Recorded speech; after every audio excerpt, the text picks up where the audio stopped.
আল্লাহ রাব্বুল আমিন বলছেন, নবী আপনি আপনার উম্মতকে জানায় রাখেন, কিয়ামত পর্যন্ত উম্মতের জন্য আমি রব্বুল আলামিন বলে রাখলাম, যেই কোরআন তাদেরকে দিলাম ওই কোরআন তারা যদি শোনে, ওই কোরআন যদি তারা বোঝে, ওই কোরআন যদি তাদের দিলের মধ্যে ধারণ করে, কোনো লাভ যদি নাও হয়, আল্লাহ রাব্বুল আলামিন তাদেরকে 4টা উপকার দান করবেন। কয়টা?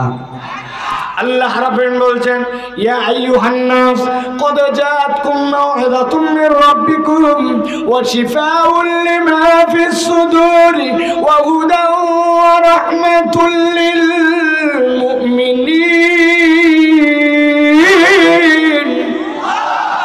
আল্লাহ বলছেন, ও নবী আপনি জানায় রাখেন, ইয়া আইয়ুহান নাস, আল্লাহ ইয়া আইয়ুহাল মুমিনুন, ইয়া আইয়ুহাল ইনসান বলেন নাই, আল্লাহ বলছেন ইয়া আইয়ুহান নাস, ও মানব সকল, কিয়ামত পর্যন্ত যারা আসবে আমি আল্লাহ জানায় রাখলাম, কদ জাআতকুম মাউইযাতুন, তোমাদের কাছে আসছে আল্লাহর পক্ষ থেকে একটা মাউইযা।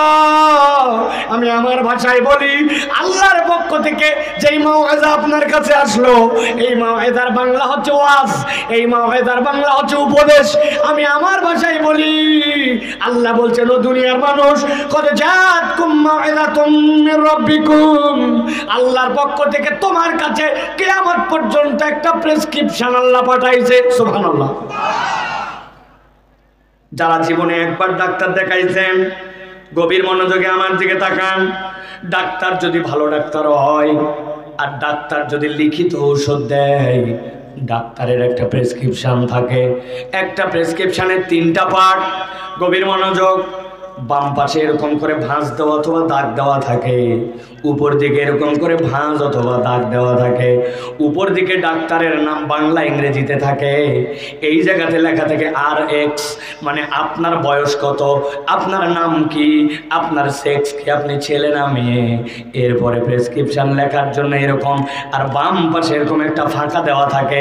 খেয়াল করে দেখেন তো, জীবনে প্রেসক্রিপশনের ওষুধ খেয়েছেন যারা, প্রেসক্রিপশনটা এরকম হয় কিনা? কথা বলতে হবে, হয় কিনা? আপনি ডাক্তার দেখানোর জন্য গেছেন, ডাক্তার আপনাকে জিজ্ঞাসা করছে, ধরেন আপনি পেটের সমস্যা নিয়ে গেছেন, নাম কি লিখে ফেলেছে, বয়স কত লিখে ফেলেছে, এরপরে বলতেছে কখন কখন পেট ব্যথা করে, এই পাশটা কি ব্যথা করে না, এই পাশ, খালি পেটে থাকলে কি ব্যথা হয়, কোন কোন জিনিস খাইলে ব্যথা হয়, সকালের দিকে ব্যথা বাড়ে না কমে, শীত হয়েছিল কি ব্যথা লাগে, কাত হলে কি আরাম লাগে। ডাক্তার আপনার কাছে শুনছে আর কিচ্ছু বলে নাই। বাম পাশ দিয়ে ছোট্ট ছোট্ট করে কি কি যেন লিখে রাখছে, আপনি খেয়াল করেছেন কিন্তু কখনো চিন্তা করেন নাই বাম পাশ দিয়ে কি লিখলো, আপনার কোনো হিসাব নাই। কিন্তু ডেডিকেটেড যদি ডাক্তার হয়, ডাক্তারটা যদি বিশেষজ্ঞ লেভেলের হয়, বাম পাশে যেইগুলা লিখছে ওইগুলা আপনার চিকিৎসার জন্য, আপনাকে দেখে যা যা সে রোগ আইডেন্টিফাই করেছে, বাম পাশে আইডেন্টিফাই রোগগুলার বৃত্তান্ত ছোট্ট ছোট্ট করে ইংরেজিতে লিখে রেখেছে। এরপরে ডান পাশে আপনার জন্য প্রেসক্রিপশন লিখে দিয়েছে। আপনি যদি ঔষধের দিকে তাকান, খেয়াল করলে দেখবেন আপনার ঔষধের জন্য 4টা জিনিস লেখা আছে। ঔষধের নাম কি, ঔষধের পাওয়ার কত, ঔষধটা কয়বার খাবেন, খাওয়ার আগে খাবেন না পরে খাবেন, কথা বলেন মিলছে কিনা? আমার আল্লাহ রাব্বুল আমিন বলছেন, ইয়া আইয়ুহান নাস ক্বাদ জাআতকুম মাউইযাতুম মির রাব্বিকুম ওয়া শিফাউন লিমা ফিস সুদূর। ও দুনিয়ার মানুষ, আমি রব্বুল আমিন তোমার জন্য একটা মাউইযা দিলাম, প্রেসক্রিপশন দিলাম। তুমি যদি এই কোরআনকে গ্রহণ করো, কিয়ামত পর্যন্ত তোমার যত ধরনের সমস্যা আছে, আল্লাহ বলছেন এর মধ্যে উপদেশ ঢুকানো আছে, এদিক সেদিক দৌড়াদৌড়ি করা লাগবে না। আল্লাহর কোরআন তোমার জন্য প্রেসক্রিপশন হিসাবে তোমার যাবতীয় রোগগুলোর ট্রিটমেন্টের ব্যবস্থা করে দিবে। কোনো এক মুরব্বী আমার কাছে এই কথা শুনে দৌড়ে আসছে, বাবাজি বড় বড় লেকচার দিচ্ছ, বাম পাশে মাজার ব্যথা আর ঘাড়ের এই জায়গাটা দাউদ, মেলা দিন সারে না, কোরআনের কোন জায়গায় ট্রিটমেন্ট আছে একটু বাইর করে দেখাও। ঝামেলা আছে কিনা ভাই বলেন তো? কোরআনে কি দাউদের ট্রিটমেন্ট দেওয়া আছে? মাজার ব্যথা না, কোরআনকে চিন্তা করে বের করলে সেই ট্রিটমেন্ট হয়তো পাওয়া যাবে। কিন্তু আল্লাহ এবার বলছেন এই কোরআন যে তোমার জন্য প্রেসক্রিপশন, তবে সব রোগের জন্য নয়। কোরআন হচ্ছে ভিন্ন একটা জিনিস ঠিক করবে, যেইটা ঠিক করলে তোমার সব ঠিক হয়ে যাবে, আর যেইটা ঠিক না হলে তোমার কিছুই ঠিক হবে না। আল্লাহ বলছেন সেইটা কি? আল্লাহ বলছেন ওয়া শিফাউল লিমা ফিস সুদুরি ওয়া হুদা ওয়া রাহমাতুল লিল মুমিনিন। আল্লাহ বলছেন ও দুনিয়ার মানুষ, তোমার জন্য কোরআন যেই কাজ করবে সেইটা অন্য কেউ করতে পারবে না। নবী বলছেন তোমার শরীরে এমন একটা অঙ্গ আছে, ইজা সলুহা সলুহাল জাসাদু কুল্লু ওয়া ইজা ফাসাদাত ফাসাদাল জাসাদু কুল্লু আলা ওয়া হিয়াল কলব।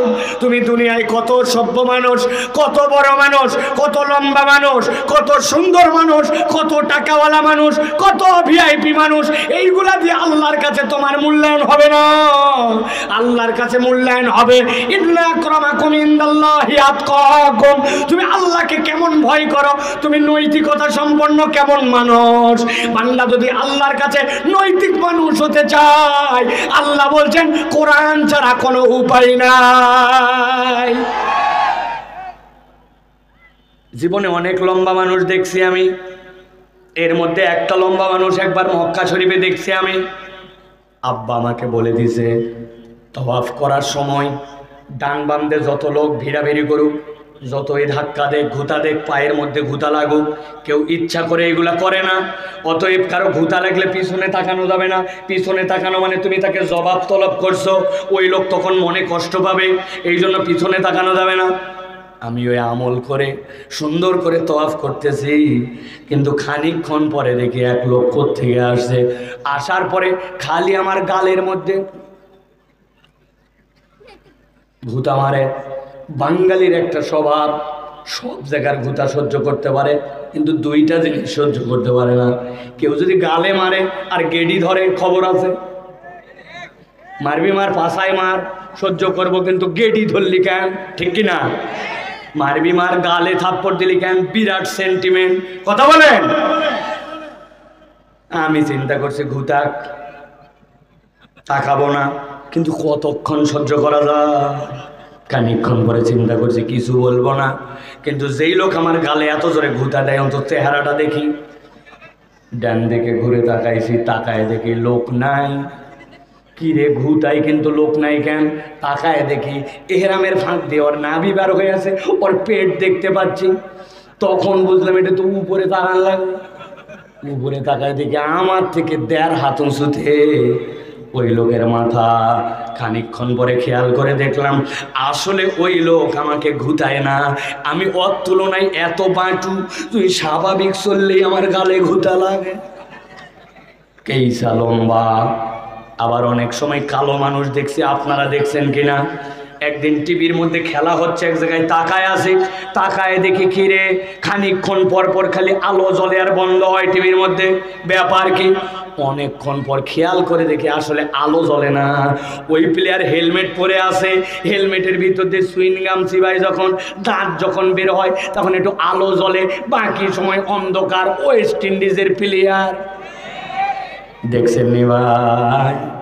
বুঝানোর জন্য, মাথার মধ্যে ঢুকাই দেওয়ার জন্য বললাম দুনিয়াতে কত লম্বা আছে, কত সাদা আছে, কত কালো আছে।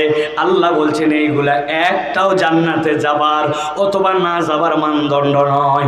জান্নাতে যাবে সে আল্লাহর কোরআন অনুযায়ী ফিটনেসের সার্টিফিকেট পাবে যে। ঠিক কিনা? একটা উদাহরণ দেব যুবক, দিনাজপুরের যুবকেরা মনোযোগ দিয়ে মনে রাখবে, সারা জীবনে উদাহরণ ভোলা যাবে না। আমি যদি পরে কোনোদিন কোনো মাহফিলে যাই এই উদাহরণ দেই, বলবে হুজুর আগেই শুনছিলাম একবার, নতুন কথা বলেন। ঠিক কিনা?